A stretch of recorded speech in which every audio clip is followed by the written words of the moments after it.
Didn't think she was gonna call. How's everybody doing tonight? No, do it again. How's everybody doing tonight? They ready for the show to start. Right. Welcome to DriveBy Therapy. That light is a lot brighter than the Oh, yes. That's okay. Stefan's not playing tonight. Yes, He's not playing tonight. And all the good equipment. All right. Okay, so hello, Facebook. We are going live right now. And for those that would like to put their phone, you can follow me, Dr. Tasha, D-O-C-T-O-R-A, Doctora. And you can actually start a watch party if you would like your folks to see where you are right now. And we would greatly appreciate that. Yeah, but Stefan, but that TV you got on Black Friday really made it look nice. This is much better than last year. This was much better than last year? Definitely a Black Friday TV. Hold on, I'm going nice and crisp? Yeah, that is definitely a Black Friday TV. That's beautiful. HD. All right, Doc. Okay, so. This is a lot of new people. It is. They don't even know what they signed up for, do they? Round of applause. Who is this your first time here? Clap. God damn, that's everybody. The regulars must be home with the corona watching. Watch.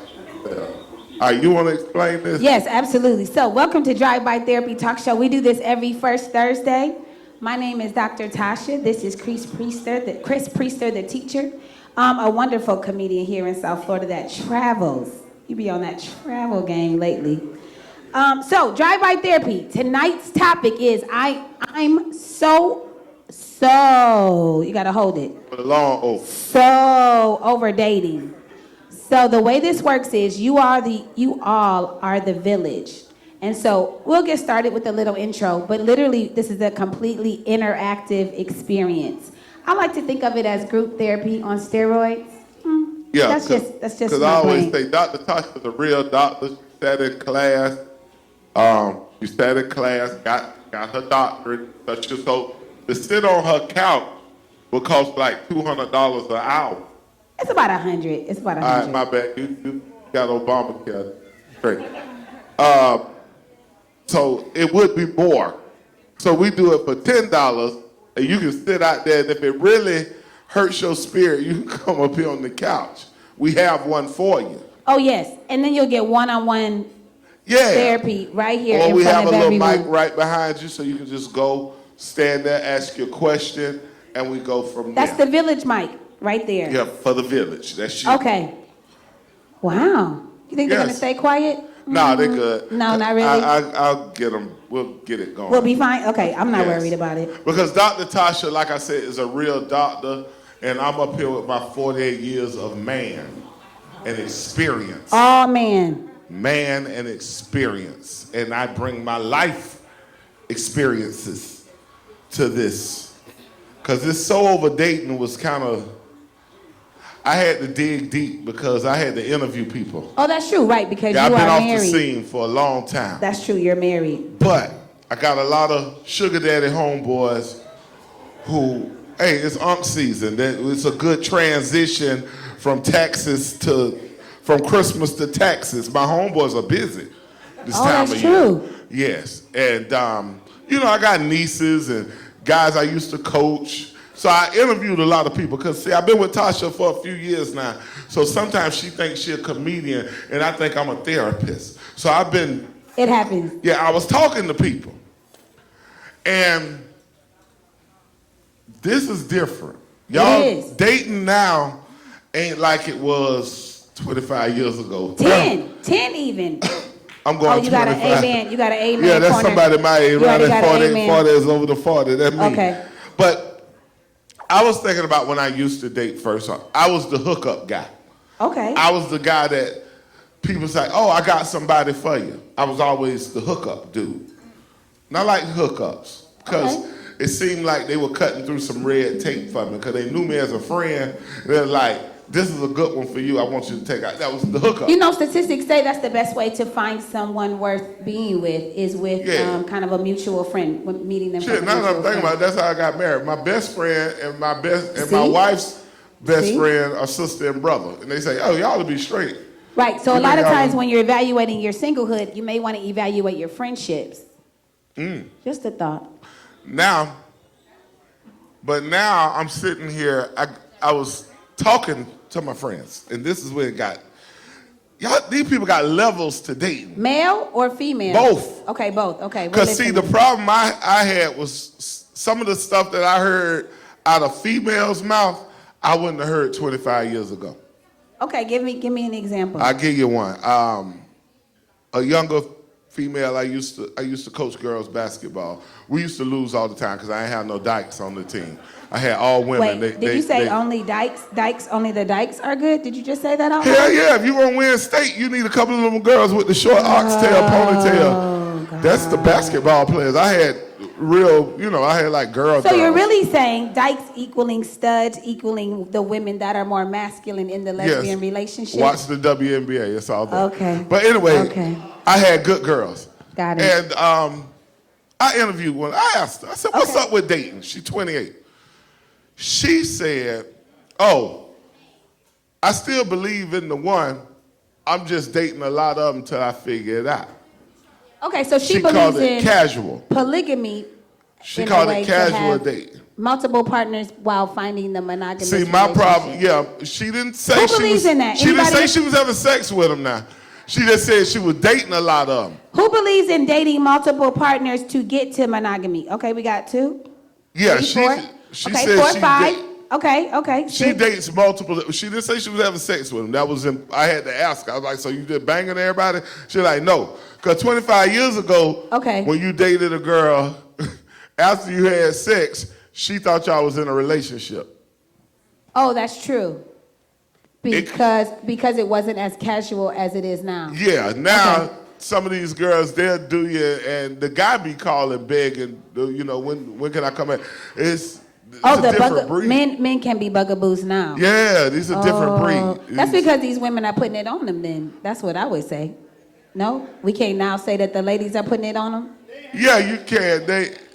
Integration done helped us. They doing some different things now that we weren't doing 30 years ago. The women are doing different things? They got new tricks? Yeah, about 30 years ago, it was just a few of them, and the rest of them would be down there like...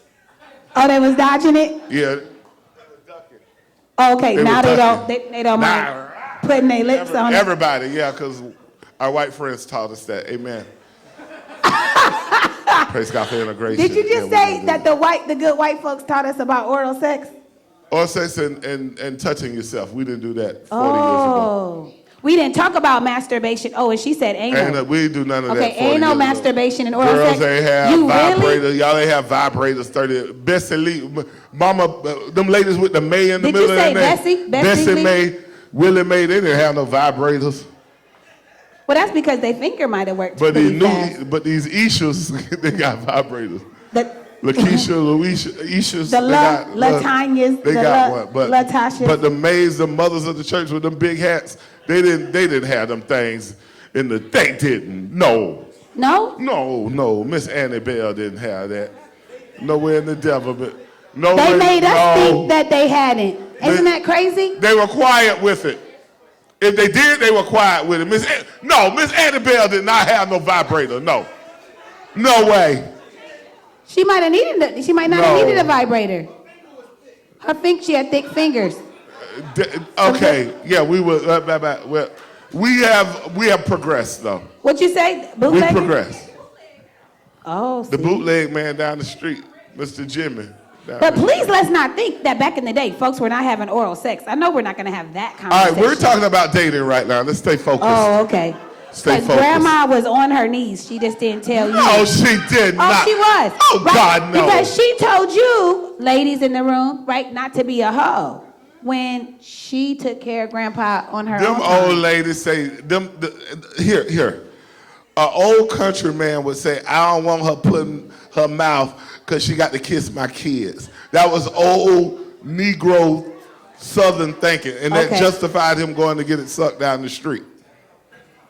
That's some old Negro. That justified him going down the street. Where did you get these statistics from? That's Southern Y'all Georgia. don't listen. South Carolina, Southern Georgia. This is the truth, ain't it?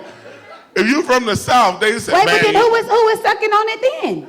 The lady down the street, Miss Oh, but she wasn't, okay. That lady down the street with the Jezebel spirit, it was her. She was down the street with that Jezebel spirit. She was a whoremonger. It was always one down the street.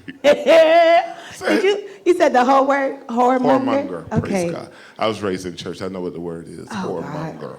Okay, what else did your friend say? But casual. But here was the problem with the girl. She said she dates a lot, trying to find monogamy. So she believes in it. Well, you got about 8 people in the building. Okay. Then I had another female down here says, I still believe in dating. I just don't believe in the guys in South Florida. That scared me. So meaning she wants to date other men from other states or cities. Yeah, but I was like, well, but you still live in Fort Lauderdale. Okay, who would agree with that it's dating down here in South Florida by a raise of hands? It's down here? There's a problem issue down here? I think okay, so they're not co-signing that in South Florida. It just might be around the country. It might be universal. I don't know. Okay, so anything else in your research? And then I had a homeboy. Oh boy. This Negro says he is a recreational dater. I was like, nigga, do you play basketball with him? Recreational, meaning that he doesn't commit. No, but he said that's when the sex came up. He said, but Chris, after I have sex with him, I be beating the ones that think after we had sex, we fit to go down the aisle. Because he's the rare one that's, 27, he ain't got no kids, he working, got his own place. So he think he can pick and choose. Well, I say, you can't be playing with people emotionally like that. But he says, somewhere along the line between sex and dating, it turns into it's a relationship. Oh, we're in a relationship now.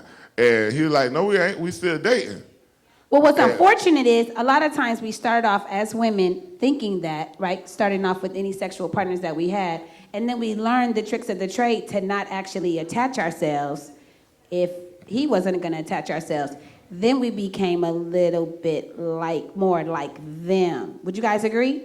And unfortunately, it's a bit everybody in the butt, right? Because everybody is doing their own thing, sexually driven, possibly, right? Smelling themselves a little bit, knowing that we don't have to like each other. We don't even have to know each other's last name. I mean, at this point, people have sex within the 24 hours of their first date, especially those that meet online. They're getting loose. They're getting loose. Oh, we did. It's still some people that Because even if you're not having sex, sex, they definitely have already seen the inside of your house. So it's only a matter of time before they see the inside of you.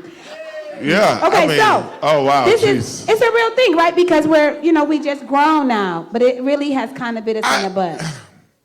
You don't like that? The idea of women not attaching themselves? You liked it better when women attached to the man that they had sex with? Yeah, well, sooner or later you're gonna have to.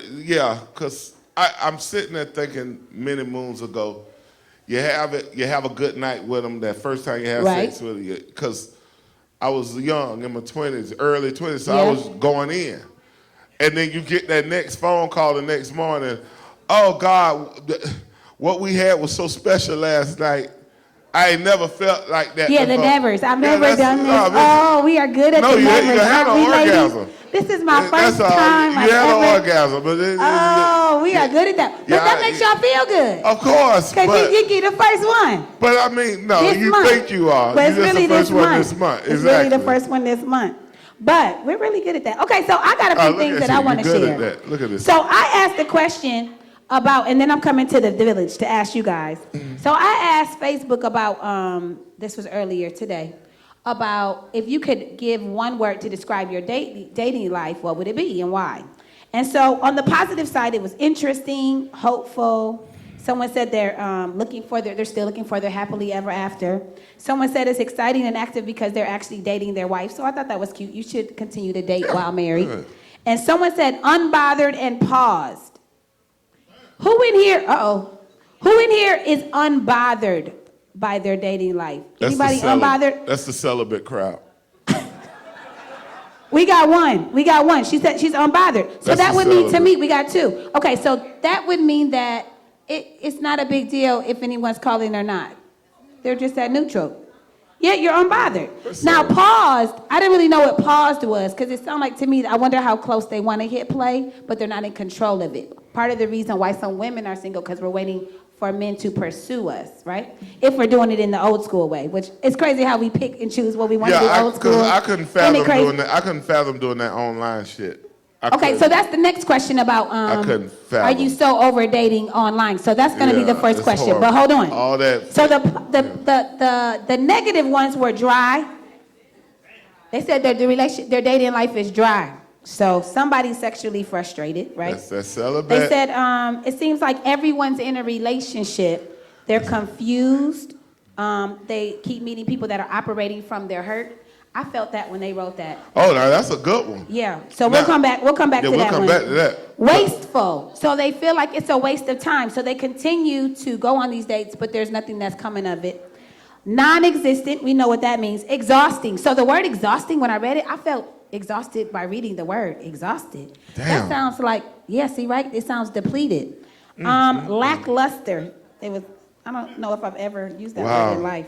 But they said they see people demonstrating a lack of authenticity. This is depressing. Oh, you just got sad? This is People's Girls Live right here. This is sad. Go ahead. Reluctant, right? So the idea of wanting to date is there, but then reluctant to desire it and hope and be hopeful. They've been ran over too many times. Too many times. They stick their heart out there too much. Lonely. A lady said she's widowed, which should make sense. Her husband passed. Okay. And someone that's been on a 6-year hiatus. I didn't ask why. But 6? Someone said 6 years. That's a long time? That might have been the same person that said it's dry. That might have been the same person that said it's dry. And then draining. Damn. Draining and exhausting. I feel that. Anybody can co-sign those two words? Draining and exhausting? Oh, jeez. Oh, is it time? Almost. Almost? Okay, go ahead. They're almost ready to talk. They're almost ready. They're almost ready? Okay, go ahead. Draining and exhausted. I'm listening to these words. God damn, they're like dating a chore. It is. Damn, I'm glad. Oh, my very God. good. This is real. I mean, It did you feels hear it? like- You see, it didn't take them long. It is. There's a choir. It was like There's a a choir. choir. It is. Everybody in unison around this Okay, bitch. so then you said dating is a chore. They co-sign. You don't want to hear how they think of it as a chore? Yeah, we ready. Let's go. Okay, who said that? Raise your hand. Raise your hand. I'm coming. Okay, so the mic is coming. Oh, no, you're not the only one. We coming to Oh, everybody. don't worry. You're good. You're good. Okay, You're here fine. we go. Hey, boo. Hey, boo. Okay, tell us why you think that dating is a chore. I feel, okay, I'm gonna give a little bit of context. I've pretty much tried all of the sites, so I'm on Hinge right now. I did Facebook. If some people didn't even know that Facebook had a dating app, but it does. The League. Shit. I did the League. They say them freaks on Christian Mingle. Christian Mingle was a They complete say them waste. dudes bought their life on Christian Mingle. Yeah, Christian Mingle was a complete waste of time because you either go from dudes who are like, I want to marry you today. Let me have your phone number, your address. And it's just like, whoa, can we have a good conversation? Can we at least see if there's a vibe? Or you have dudes who are like your picture and then will send you a message a week later. And then it's just like, it's like a volley between like a dearth of attention to like being inundated with a lot of, and Facebook was overwhelming. It was just like everybody and their mama from Gold Tooth Larry to, you know what I'm saying? Like I had to. Hey. You The leave go-to is Larry always alone. a name, Larry. There is always a Lenny or a Larry. Okay, so are you saying that the chore is online dating or dating period? Just wondering. Probably period.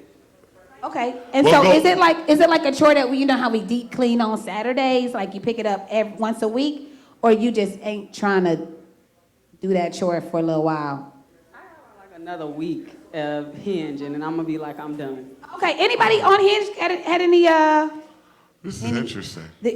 any luck? Anybody on Hinge had any luck? I bet Gold Tooth Larry said, girl, I'll drink your bath water. He hit you with one of them lines, didn't he? He hit you with one of them lines, I'll drink your bath water. Oh God. That's a good one. That old school right there. Okay, here we go. Oh, geez. Razor. Yeah, man. You know, this is one of my favorite topics, you know. I love it. This is one of my favorite topics, dating. And when we talk about dating, first of all, each person has to define what's dating to them. I think what happens is we go out there and everybody's not on one accord. It's the same thing as parenting. Everybody has a different level of what parenting is. Right now, we're living in a society where everybody's making their own rules up. So the thing is, you have to define what dating is to you and find like-minded people to date. Then you have to distinguish between dating and relationships. Once you move into sex, you're having a sexual relationship. So you can't say, well, I'm dating that person. No, I'm in a sexual relationship with that person. Dating is an interview. If you are dating people, you are interviewing them. So you should date with a purpose, whether it's to meet another human being, whether it is to go have a dinner and not pay for it, whether it is to, whatever your purpose is in dating, set your purpose. Do you get a little salty about how the ladies don't pay? No, because here goes the thing. You have to, as a man, right? You have to, as a human being, you set the agenda. If you're gonna go out with another human being and say, we're going out for drinks, it's casual, then whoever got it, got it. If you're saying, I'm taking you out, that means you're inviting someone, you are paying. That's a do-guard. Whether a woman take you out